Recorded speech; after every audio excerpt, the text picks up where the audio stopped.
গত ক্লাসে আমি তোমাদেরকে ইন্টিগ্রেশনের একটা প্রাথমিক ধারণা দিয়েছিলাম। আজকে আবার একটু জিসটা টানি, যেহেতু অনেকে আমার সাথে আজকে লাইভে যোগ হবে।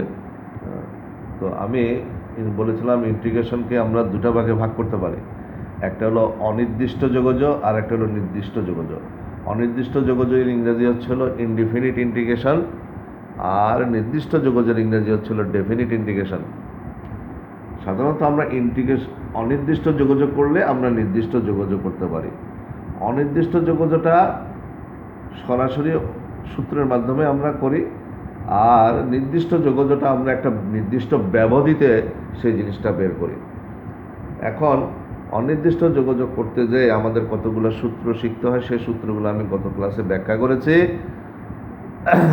আজকেও আমি ওই সূত্রগুলোর মধ্যে মাঝে মধ্যে বলে দিব, তোমরা একটু খেয়াল করে দেখবো অঙ্কের পাশাপাশি। দ্বিতীয় হচ্ছে হলো আমরা কেন ইন্টিগ্রেশন সাইনটা কিভাবে লিখি, কিভাবে আনছিলাম, সেটাও আমি ব্যাখ্যা করেছিলাম।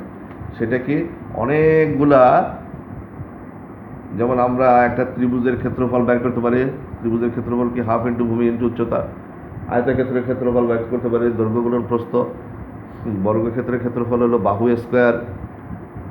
তেমনি সামান্তরিকের ক্ষেত্রফল হচ্ছিল ভূমি ইন্টু উচ্চতা। রম্বসের ক্ষেত্রফল হাফ ইন্টু কর্ণদ্বয়ের গুণফল। সো আমরা এইভাবে এই জিনিসগুলোর ক্ষেত্রফল বের করতে পারি। কিন্তু যখনই একটা বক্ররেখার ক্ষেত্রফল বের করতে চাই, তখনই আমরা পড়ি বিপদে। এই বিপদে পড়েছিল বিজ্ঞানী লিবনিস এবং বিজ্ঞানী নিউটন। তারা একটা বক্ররেখার ক্ষেত্রফল বের করতে যায় কিছু জায়গাকে আবদ্ধ করে, ওই আবদ্ধ জায়গাগুলোকে অসংখ্য ক্ষুদ্র ক্ষুদ্র অংশে ভাগ করে আয়তক্ষেত্র তৈরি করেছে। আয়তক্ষেত্রের ক্ষেত্রফলগুলো বের করে সব ক্ষেত্রফলগুলো যোগ করছে। সেই যোগের ইংরেজি কি ছিল? সামেশন। সেই যোগের ইংরেজি ছিল হলো সামেশন, SUMMATION। এই সামেশনের বাংলা হচ্ছে হলো যোগ করা, যোগ। সামেশনের আদি অক্ষরটা কি? এস। এই এস থেকে এই ইন্টিগ্রেশন সাইনটাকে একটু তারা বড় করে এটাকে বলা হয়ে গেছে ইন্টিগ্রেশন সাইন, ইন্টিগ্রেশনের চিহ্ন। এখান থেকে ইন্টিগ্রেশনের উৎপত্তি হয়েছে। আর ইন্টিগ্রেশনের বাংলা হচ্ছে হলো সমাকলন বা যোগজীকরণ। এই যে ক্ষেত্রফলগুলো আমরা যোগ করেছি, সেখান থেকে এটা আসছে যোগজীকরণ। কেমন? আচ্ছা, এখন আমার কালকে আমি একটা টাইপ লিখে দিয়েছিলাম। সেই টাইপটা ছিল এরকম, কিছু অঙ্ক আছে সরাসরি সূত্র প্রয়োগ করে অঙ্কের সমাধান করা যায়, তবে খেয়াল রাখতে বলছিলাম এক্সের সাথে কোনো সহগ আছে কিনা। এটা ছিল প্রথম টাইপ। সেই টাইপের আলোকে আমি আজকে আরেকটা অঙ্ক করাচ্ছি। দেখো, integration cubic root of x plus 1 by cubic root of x dx. এখানে দুইটা ফাংশন কি অবস্থায় দেখা যায়? যোগ অবস্থায় দেখা যায়। ইন্টিগ্রেশনের আমরা যেমন ডিফারেন্সিয়েশনে করে আসছি, দুই বা ততোধিক ফাংশন যদি যোগ অথবা বিয়োগ অবস্থা থাকে, তাহলে তাদেরকে আলাদাভাবে ডিফারেন্সিয়েশন নেওয়া যায়। সমাকলনের ক্ষেত্রেও দুই বা ততোধিক ফাংশন যদি যোগ অথবা বিয়োগ অবস্থা থাকে, তবে তাদেরকে আলাদাভাবে ইন্টিগ্রেশন নেওয়া যায়।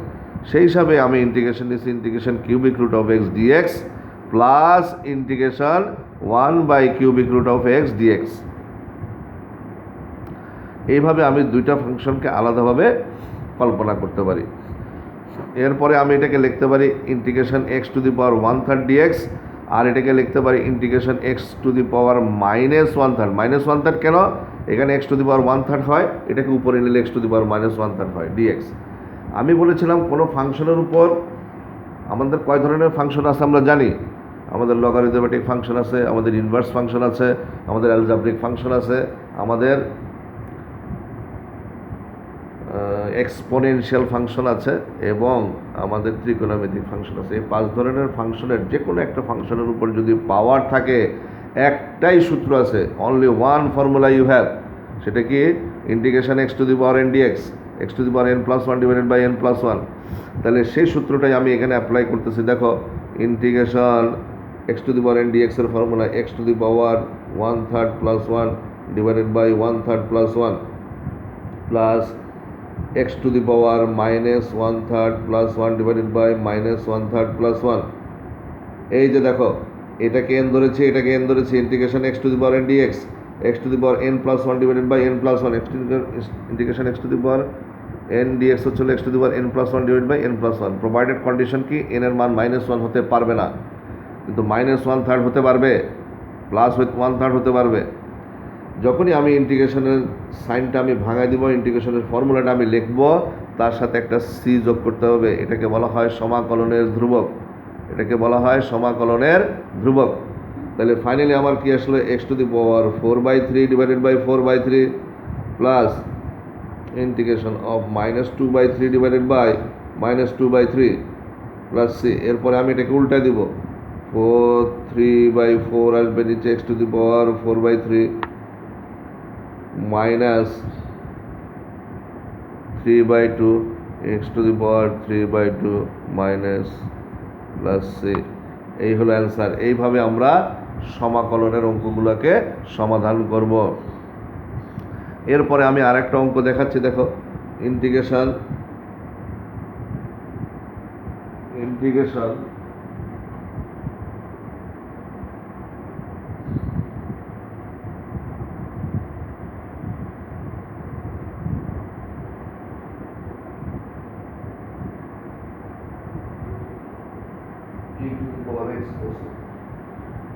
Integration e to the power x plus one তার হোল স্কোয়ার ডিভাইডেড বাই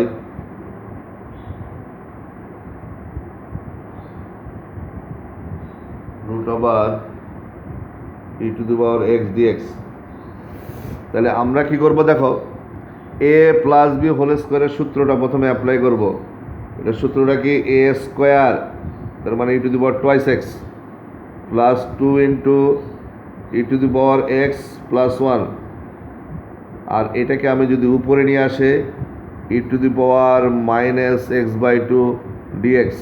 এটাকে ভাঙাইলে হয় e to the power x তার টু দি পাওয়ার হাফ, পাওয়ারে গুণ হলে x/2, উপরে নিয়ে আসলে ই টু দি পাওয়ার -x/2। কয়টা ফাংশনের সৃষ্টি হয়েছে আমরা দেখি, 3টা।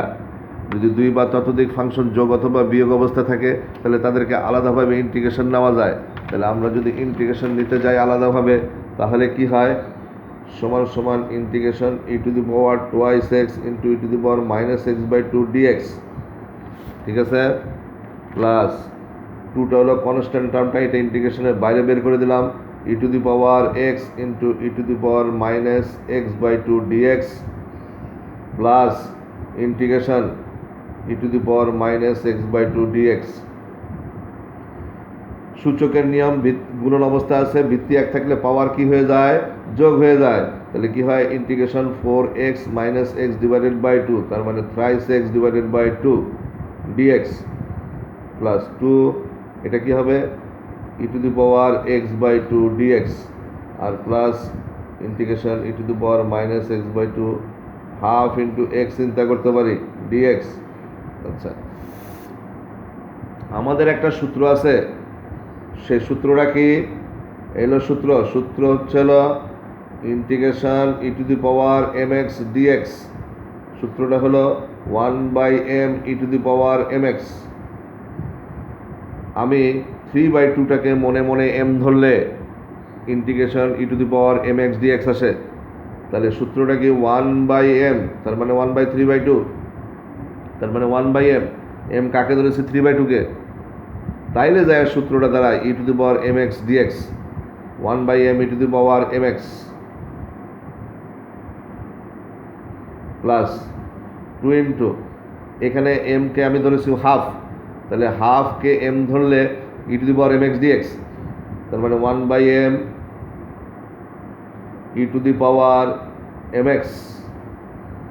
এখানে আসো, এখানে মাইনাস হাফকে আমি m ধরেছি, তাহলে যায় ই to the power mx dx, তার মানে 1/-হাফ e to the power -x/2 plus C.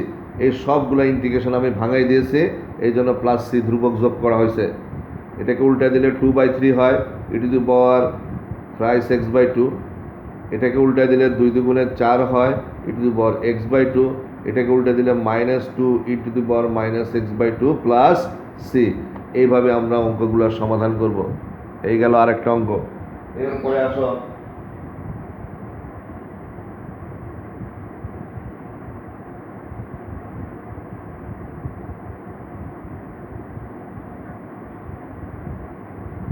Integration sec square x integration sec square x cosec square x dx। খুবই ইম্পর্টেন্ট একটা অঙ্ক, যে অঙ্কটা সাধারণত পরীক্ষায় আসে, ভেরি ভেরি ইম্পর্টেন্ট অঙ্ক। দেখো এই অঙ্কটাকে আমরা তিনভাবে করতে পারি। একটা হচ্ছিল দুইটা ফাংশন কি অবস্থায় আছে, দুইটা ত্রিকোণমিতিক ফাংশন গুণন অবস্থায় আছে। আমরা যখন ইন্টিগ্রেশনের অনির্দিষ্ট যোগজের শেষ করে আরেকটা পার্ট আছে এখানে, সেটা হলো সখণ্ড যোজন, এটাকে বলা হয় ইন্টিগ্রেশন বাই পার্টস। সেখানে আমরা ইউভি মেথডের একটা সূত্র পাবো। তাহলে এটা এখন দিল্লি বহু দূরে, যেহেতু এটা আমি এখনও পাই নাই, আমি ওই ফর্মে যাচ্ছি না। এছাড়াও এই অঙ্কটাকে দুইটা ফর্মে করা যায়, সেই দুইটা ফর্মেই আমি তোমাকে দেখাই দিচ্ছি। দেখো আমাদের একটা সূত্র আছে 1 + tan square x is equal two কত, sec স্কোয়ার এক্স। অথবা আমাদের সূত্র আছে 1 + cot square x is equal two cosec square x. ঠিক আছে না? তাহলে হয় আমি এটাকে টেনে নিয়ে যাব, নয় এটাকে আমি কটে নিয়ে যাব। আমরা দুইটা দিয়ে করতে পারি। তুমি ইচ্ছা করলে sec স্কোয়ারকে 1 + tan স্কোয়ার নিয়ে কাজ করতে পারবা, অথবা cosec স্কোয়ার এক্সকে তুমি 1 + cot square x is equal two cosec square দিয়ে করতে পারবা। আমি sec স্কোয়ারটাকে টেনে নিতে চাই, তাহলে 1 + tan square x into cosec square x dx। Sir এখানে দেখেন দুইটা ফাংশন কি অবস্থায় আছে, যোগ অবস্থায়। একটা অ্যালজেব্রিক ফাংশন 1 আর একটা হলো ত্রিকোণমিতিক ফাংশন 10x। দুইটা ফাংশন যোগ অবস্থায় আছে। কি অবস্থায় আছে? যোগ অবস্থায় আছে। তাদের সাথে কে কে আছে? ইন্টিগ্রেশন সাইন আছে, cosec স্কোয়ার এক্স আছে, dx আছে। তাহলে মেক দেম সেপারেট। দুই বা ততোধিক ফাংশন যদি যোগ অথবা বিয়োগ অবস্থায় থাকে, তাহলে তাদেরকে আলাদাভাবে ডিফারেন্সে সমাকলন করা যায়। তাহলে integration cosec square x dx plus integration cosec square x into tan square x dx, এই আমি আলাদা করে লিখলাম। এটা ডাইরেক্ট ফর্মুলা চলে যায়। Integration cosec square x dx এর ফর্মুলা হচ্ছিল -cot x, আর এইটাকে আমি লিখতে পারি 1/sin square x into sin square x by cos square x dx। এই sin স্কোয়ার এক্স, এই sin স্কোয়ার এক্স ক্যান্সেল হয়ে যায়। ঠিক আছে? এরপরে আমরা এটাকে লিখতে পারি সমান সমান -cot x plus 1/sec square x dx। কেন? 1/cos স্কোয়ার এক্স হচ্ছিল sec স্কোয়ার এক্স, তাহলে -cot x plus integration sec square x dx এর ফাইনাল ফর্মুলা আছে। সেই ফর্মুলা কি? 10x plus c. এই যে আমি ইন্টিগ্রেশন, লাস্ট ইন্টিগ্রেশন যখন ভাঙাই দিব তখনই আমি সি যোগ করব। একটু সাজায় যদি লিখি 10x - cot x plus c, এই হলো অ্যান্সার। এইভাবে আমরা অঙ্কটাকে করবো ইনশাল্লাহ। এটা একটা ফর্মুলা, এটা একটা মেথড আমি তোমাদেরকে দেখিয়েছি। হ্যাঁ, আর একটা মেথড আমি দেখাচ্ছি, দেখো। অথবা integration sec square x into cosec square x dx, এটাকে আমি সাইন কসে নিয়ে যেতে পারি। কীভাবে দেখেন? 1/cos square x into 1/sin square x dx। লসাগুটা কি? sin square x into cos square x, উপরে থাকবে হলো 1 dx। আমি এই 1-এর পরিবর্তে লিখতে পারি sin square x plus cos square x makes কত? 1 divided by sin square x into cos square x dx। আগে তার ইন্টিগ্রেশন। উপরে কয়টা ফাংশনের সৃষ্টি হচ্ছে দেখা যায়? উপরে দুইটা ফাংশনের সৃষ্টি হয়েছে। একটা হলো sin square x plus cos square x হলো আলাদা ফাংশন। দুই বা ততোধিক ফাংশন যদি যোগ অথবা বিয়োগ অবস্থায় থাকে, তাহলে তাদেরকে আলাদাভাবে দুইটা ফাংশনের যোগফল অথবা বিয়োগফল রূপে প্রকাশ করা হয়। তার সাথে কে কে আছে? ইন্টিগ্রেশন। তার সাথে আছে 1/sin square cos square x, তার সাথে আছে dx। তাহলে আমি যদি আলাদাভাবে লিখি integration sin square x divided by sin square x into cos square x dx plus integration cos square x sin square x into cos square x dx. তাহলে কাটাকাটি গেলে থাকে কত, এটার সাথে এটা কাটাকাটি চলে যায়, এটার সাথে এটা কাটাকাটি যায়, 1/cos স্কোয়ার এক্স হচ্ছে হলো sec square x dx, 1/sin square x হচ্ছে হলো cosec square x dx. Sir integration sec square x ডিএক্সের ফর্মুলা আমরা জানি কত, 10x, আর কোসেক স্কোয়ার এক্স ডিএক্সের ফর্মুলাও আমরা জানি, সেটা কি মাইনাস কট এক্স। আচ্ছা, সমান সমান 10x plus minus cot x plus c, that is 10x minus cot x plus c, that is the answer. এইভাবে আমরা অঙ্কটাকে লিখতে পারি, ইন্টিগ্রেশন সেক স্কোয়ার এক্স হচ্ছে হলো 10x, integration cosec square x হচ্ছে হলো minus cot x plus c. একটু সাজা লিখলাম, এটাকে প্লাসে মাইনাসে মাইনাস করে কট এক্স লিখলাম। এইভাবে আমি এই অঙ্কগুলোকে সমাধান করতে পারি। আচ্ছা, আরও একটা অঙ্ক দেখাই, ইন্টিগ্রেশন ই টু দি পাওয়ার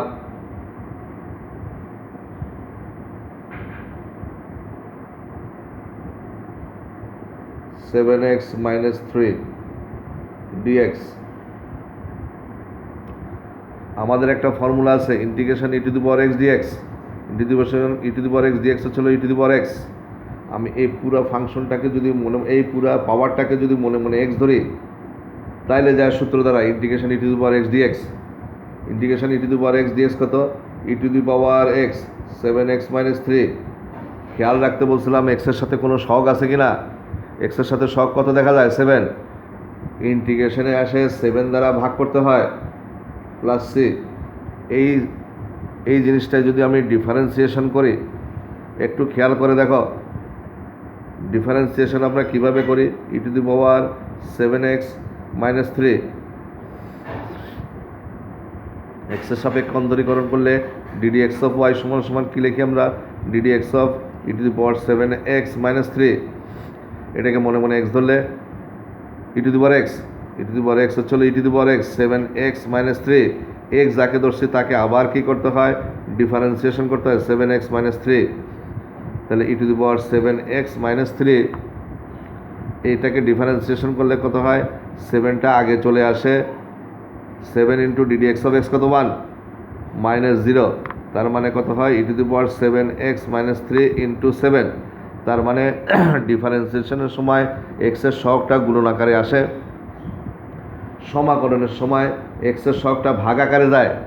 কিভাবে যায় সেটাই আমি দেখা দিচ্ছি। দেখো তোমার এই অঙ্কটাকে আমি যদি আলাদাভাবে এইভাবে করি, ই to the power 7x minus 3, এটাকে বলা হয় প্রতিস্থাপন পদ্ধতি।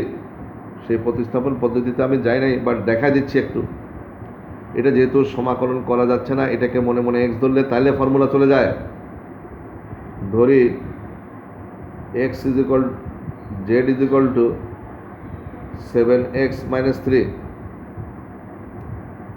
তাহলে এটা কি চলে আসলো, ই টু দি পাওয়ার জেড। যেহেতু 7x মাইনাস 3কে আমি কী ধরেছি, জেড, যাকে জেড ধরেছি তাকে ডিফারেন্সিয়েশন করতে হয়। ডিফারেন্সিয়েশন করলে এটা হয় ডি জেড, যেহেতু এখানে চলক জেড। আর এটাকে ডিফারেন্সিয়েশন করলে 7 into d d x of x কত 1 মাইনাস ডিডি এক্স অফ 3 হচ্ছে হলো 0। আর এখানে চলক যেহেতু এক্স হলো, এখানে পড়বে হলো ডিএক্স, তাহলে কি হয় ডিজেড সমান সমান 7 ডিএক্স। এখন এইটার পরিবর্তে আমি জেড বসাইছি, বাকি রয়েছিল ডিএক্স। ডিএক্সের মানটা আমি কত বসাতে পারি, ডিজেড বাই 7 সমান সমান ডিএক্স, অর্থাৎ ডিএক্সের পরিবর্তে আমি ডিজেড বাই 7 বসাতে পারি। অর্থাৎ এই অঙ্কটা ছিল এক্স চলকের মাধ্যমে, এটাকে আমি জেড চলকের মাধ্যমে নিয়ে আসছি। এই যে এক চলক থেকে এক চলকে রূপান্তর, পরিবর্ধন, এটাকে বলা হয় প্রতিস্থাপন পদ্ধতি।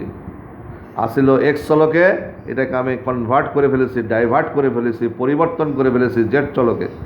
এই যে এক চলক থেকে এক চলকে রূপান্তরিত করা, এটাকে বলা হয় ডাইভার্ট করা, এগুলোকে বলা হয় প্রতিস্থাপন পদ্ধতি। আচ্ছা আসেন এবার আমি 1/7টাকে ইন্টিগ্রেশনের আগে নিয়ে আসি, থাকে কত e to the power z DZ.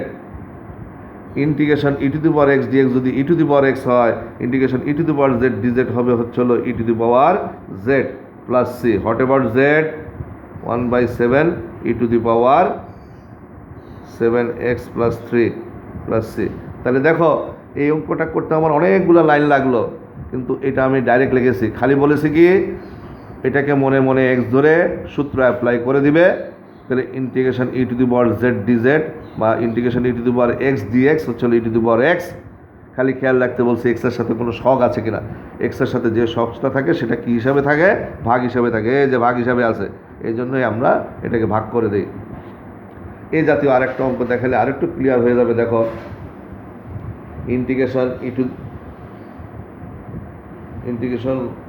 1 - 7x তার টু দি পাওয়ার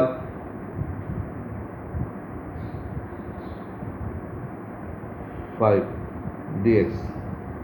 দেখেন কোনো ফাংশনের উপর পাওয়ার থাকলে আমি বলেছিলাম একটাই সূত্র আছে, integration x to the power n dx. সেটা কি x to the power n+1 divided by n+1। আর কোনো জায়গায় যাওয়ার সুযোগ নাই, provided condition n not equal to -1। ঠিক আছে না স্যার? কোনো ফাংশনের উপর যদি পাওয়ার থাকে, দেখেন এই ফাংশনের উপর পাওয়ার কত দিছে? 5। তাহলে একটাই মাত্র সূত্র আছে, integration x to the power n dx x to the power n+1 divided by n+1 provided condition n not equal to -1। তাহলে এটাকে মনে মনে, যেহেতু ডাইরেক্ট সূত্র জানে, এটাকে মনে মনে কী ধরতে হবে? এক্স। এটাকে মনে মনে এক্স ধরলে, এটাকে মনে মনে এন ধরলে, integration x to the power n dx. Integration x to the power n ডিএক্সের সূত্র কি? এক্স টু দি পাওয়ার, এই যে এক্স 1 - 7xকে মনে মনে এক্স ধরেছেন, এই x to the power n+1 divided by n+1। খেয়াল রাখতে হবে এক্সের সাথে শক আছে কিনা। আছে, এক্সের সাথে শক কত? -7। এই -7 দ্বারা ভাগ করে দিতে হবে, এই -7 দ্বারা ভাগ করে দিছি, প্লাস সি। তাহলে কত হয়? এখানে হলো 6, 6 7 কত? 42, -1/42 1 - 7x তার to the power 6 plus C. এইভাবে অঙ্কগুলোর সমাধান করতে হয়। এইভাবে আমরা টাইপ 1 অতিক্রম করলাম। এই জাতীয় যত অঙ্ক বইতে আছে তুমি ক্লিয়ার হয়ে যাবা। আমি এখন টাইপ 2তে যাচ্ছি। Type 2,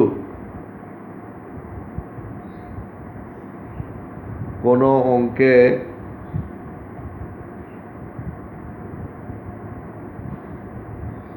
tan square x oblique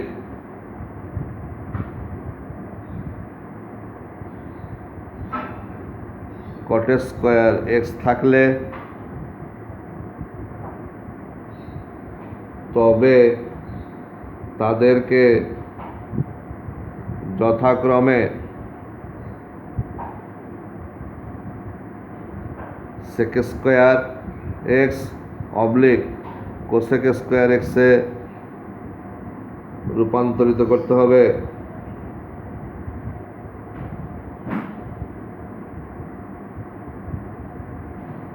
জিনিসটা লিখে নাও। লিখেছি কি?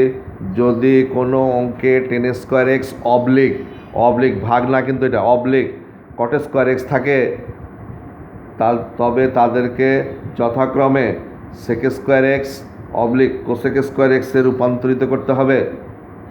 লিখে নাও সবাই।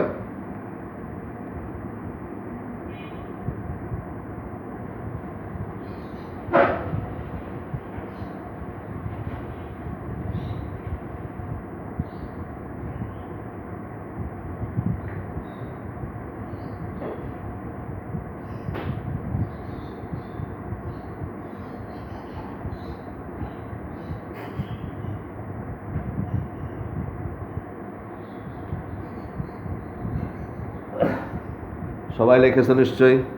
আসো, এই জাতীয় একটা অঙ্ক দেখায়। দেখো integration 10x by √2 cot x dx। Sir দেখেন এটা কিন্তু ডাইরেক্ট tan স্কোয়ার এক্স দেওয়া নাই। আমি কি লিখতে পারি? 1/cot x কে কত লিখতে পারি? আগে 1/√2 ইন্টিগ্রেশনের আগে নিয়ে আসলাম। এখানে tan x 1/cot x কে আমি লিখতে পারি tan x dx। তাইলেই আমার দাঁড়া গেল 1/√ওভার integration tan square x dx. কোনো অঙ্কে tan স্কোয়ার এক্স অথবা cot স্কোয়ার এক্স থাকলে তবে তাদেরকে যথাক্রমে সেক স্কোয়ার অর্থাৎ টেন স্কোয়ার থাকলে সেক স্কোয়ার, কট স্কোয়ার থাকলে কোসেক স্কোয়ারে রূপান্তরিত করতে হবে। আসেন আমরা রূপান্তরিত করি। দেয়ার ইজ এ রিলেশন, সেই রিলেশনটা আমরা কি জানি, 1/10 square x 1 plus 10 square x is equal to কি sec square x, that is the formula. তাহলে 10 স্কোয়ার এক্স আমি কি লিখতে পারি, সেক স্কোয়ার এক্স মাইনাস 1। তাহলে আমি এটাকে লিখতে পারি integration 1/√2 integration sec square x minus 1 dx. কি লিখলাম আমরা, এই যে আমাদের 10 স্কোয়ার এক্স ছিল, 10 স্কোয়ার এক্সকে আমরা লিখতে পারি এইটার মাধ্যমে 1 প্লাস 10 স্কোয়ার এক্স হচ্ছিল সেক স্কোয়ার এক্স, তাহলে 10 স্কোয়ার এক্স হলো সেক স্কোয়ার এক্স মাইনাস 1। এই আমি বসাই দিলাম 10 স্কোয়ার এক্সের পরিবর্তে সেক স্কোয়ার এক্স মাইনাস 1। তাহলে এখানে কয়টা ফাংশনের সৃষ্টি হয়েছে, দুইটা ফাংশনের। Make them separate, 1/√2 into integration sec square x dx minus integration 1/√2 dx. আচ্ছা, 1/√2 integration sec square x dx হচ্ছে হলো 10x ইন্টিগ্রেশন ডিএক্স হচ্ছে হলো এক্স প্লাস সি। তাহলে আমরা লিখতে পারি 1/√2 10x minus x plus C. Sir এখানে আরেকটা জিনিস দেখাই, একটা ইম্পর্টেন্ট জিনিস আমি মিস করে এসেছি, একটু দেখাই। দেখেন, ডিফারেন্সিয়েশনের সাথে সমাকলনের একটা যোগসূত্র আছে, সেই যোগসূত্রটা আপনাকে একটু বুঝতে হবে।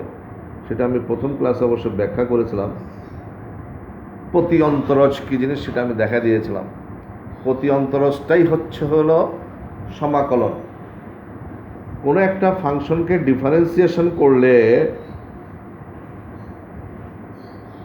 যেই মানটা পাওয়া যায়, প্রাপ্ত মানকে সমাকলন করলে, প্রতি অন্তরজ করলে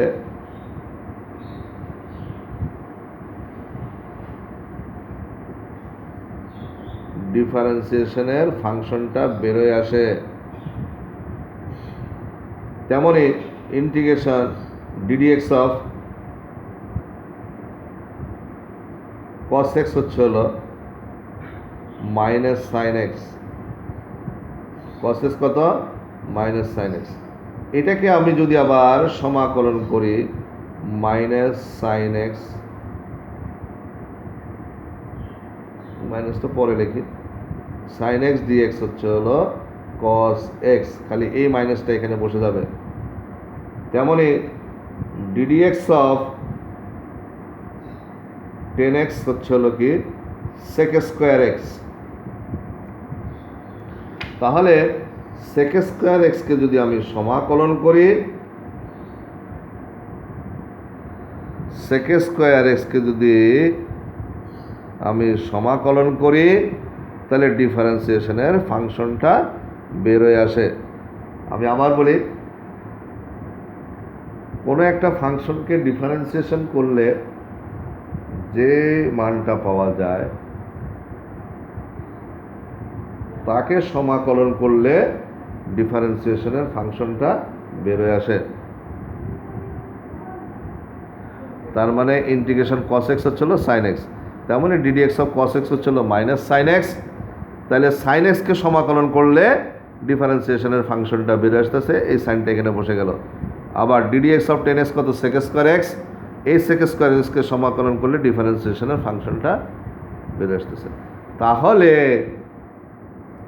ডিডিএক্স অফ এক্স কত 1, তাহলে 1কে যদি আমি সমাকলন করি ডিফারেন্সিয়েশনের ফাংশনটা বেরোয় আসবে।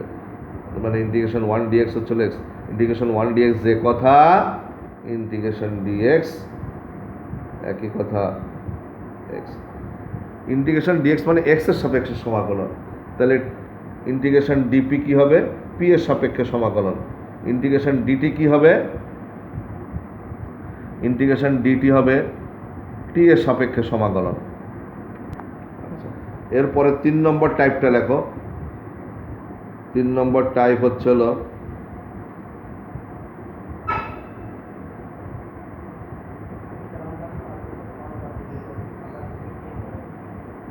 যদি কোনো অঙ্কে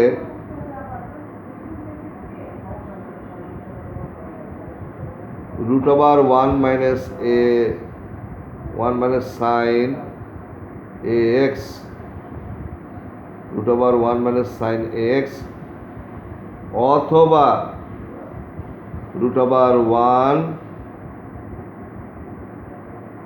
প্লাস সাইন ax আকারের রাশি থাকে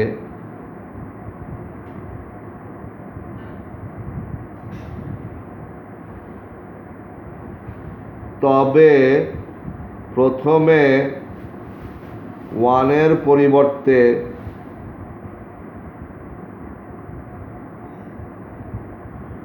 সূত্র প্রয়োগ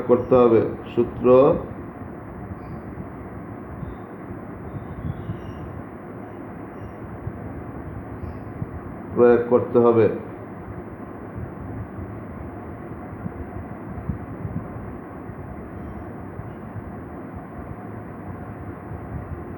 যদি sin x থাকে তবে 1 এর পরিবর্তে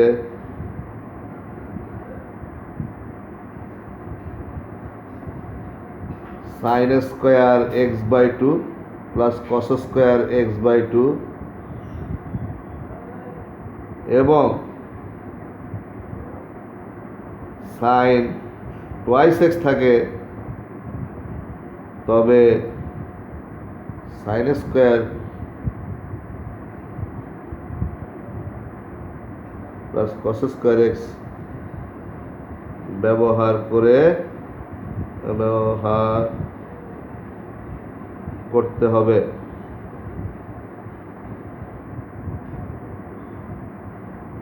যেমন integration √1 minus sine twice x একটা অঙ্ক দিল তোমাকে dx। তাহলে আমার যেহেতু twice x আছে, twice x থাকলে 1 এর পরিবর্তে কত ব্যবহার করব? sin square x plus cos square x। আসো সমান integration √sin square x plus cos square x। আর sin twice x এর একটা ফর্মুলা আছে 2 sin x into cos x। আমি বারবার বলেছি ত্রিকোণমিতি ছাড়া আমরা ক্যালকুলাস করতে পারবো না, ত্রিকোণমিতি লাগবে, ত্রিকোণমিতির সব অঙ্কগুলো লাগবে। sin twice এর সূত্র হলো 2 sin a into cos a। তাহলে sin twice x আছে 2 sin x into cos x। sin x কে a আর cos x কে যদি আমি b ধরি a square plus b square